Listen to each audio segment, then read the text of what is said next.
Welcome to Evolve, Reinventing Leadership, Building Freedom Cultures, with thought leader and award-winning author Yvette Bethel. This podcast provides you with insights and ideas you can use to reinvent your culture through trust and the principles of interconnectivity, flow, and balance. At a time when the world is rewriting the rules of work, traditional leadership practices are not enough. It's time to perceive persistent challenges through a new lens. It's time to evolve. Welcome once again to Evolve. I'm Yvette Bethel, and in this episode, we will explore people strategies for service success. As I was sitting in a restaurant enjoying my meal, I noticed there was a change in shifts. As a result of the shift change, a new waitress approached the table and started clearing the used dishes and utensils without saying a word, making no eye contact with me or any of my guests. She didn't even ask if we were finished. She seemed deeply preoccupied. Before the new waitress approached the table, we were enjoying the experience. Not only was the food delicious, conversation was interesting, and the table service was above average. So back to the new waitress. There could have been many things going on with her at the time, but as a client, it appeared that serving restaurant patrons was a necessary evil, and this negatively affected a previously delightful experience. The impact of the waitress's mood was memorable, and it was a while before I went back to that particular restaurant. Business owners and executives know quality customer and client care can help differentiate their brand, products, and services, so they often lament the poor customer service attitudes displayed by frontline employees. Their first thought is that they need to find a good customer service trainer to provide employees with training designed to improve customer satisfaction levels. So in comes the trainer, and the sessions earn raving reviews when the seminar is over. And based on the high engagement levels during the class and the positive training evaluations, decision makers are of the opinion that the training day was a success. They are optimistic about their plans for differentiation, and then the following week they observe the short-term improvement in morale, but the same old behaviors resurfaced. I once read an email by a consultant who was part of an HR forum, and her statement eloquently summed up this phenomenon. The consultant said, "We spray and pray with our myriad of training initiatives, providing individuals with techniques, leaving their serving spirit underdeveloped. With their awareness untouched, participants return to the workplace with great intentions that easily evaporate with uncaring, uninformed, busy, and toxic supervision." How, therefore, do we get past these knee-jerk, reactive, piecemeal customer service training initiatives? I've always maintained training in isolation will not work unless you have an engaged team, embedded accountability, empowering leaders, and an organizational culture that won't chew up and spit out all the attempts to make meaningful change. When entitlement seeps into the customer service experience, it adds yet another complication that needs to be addressed. For example,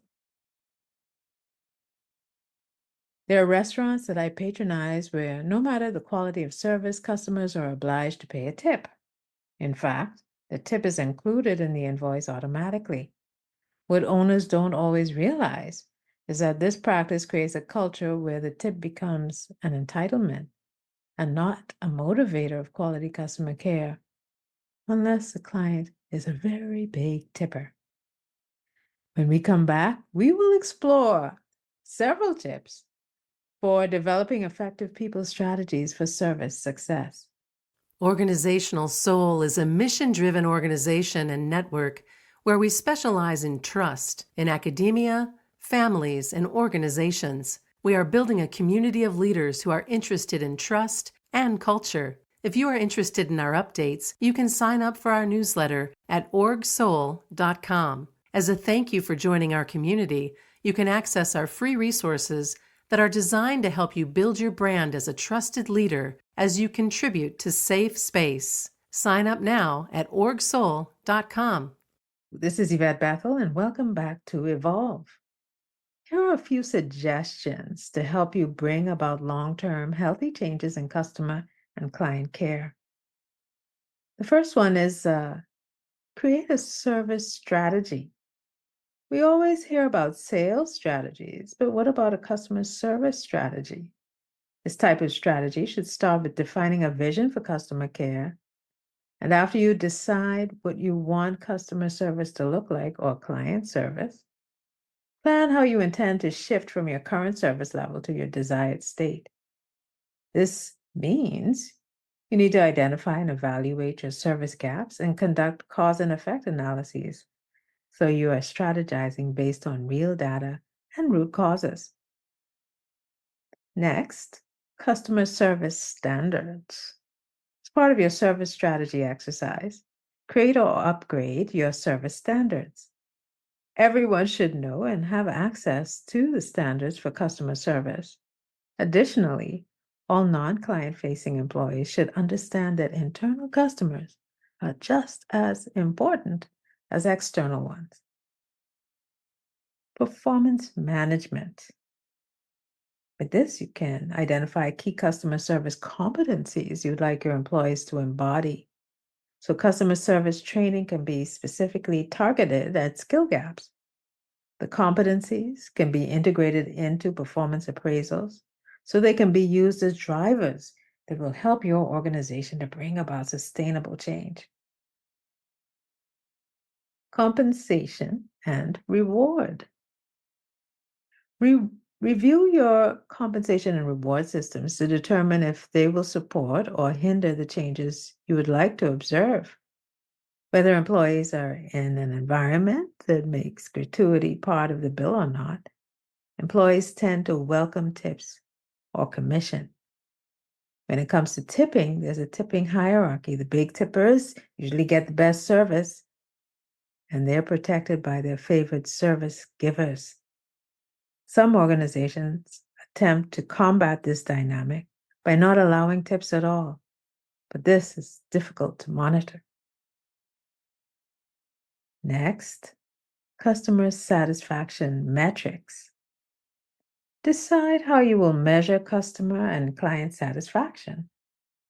Many organizations conduct satisfaction surveys and hold managers and supervisors responsible for their results by having them create and implement action plans to address their gaps. The process introduces an accountability factor that can lead to quality service or care. And finally, learning and development. Service training should come after a service strategy is created and adequate service systems and structures implemented.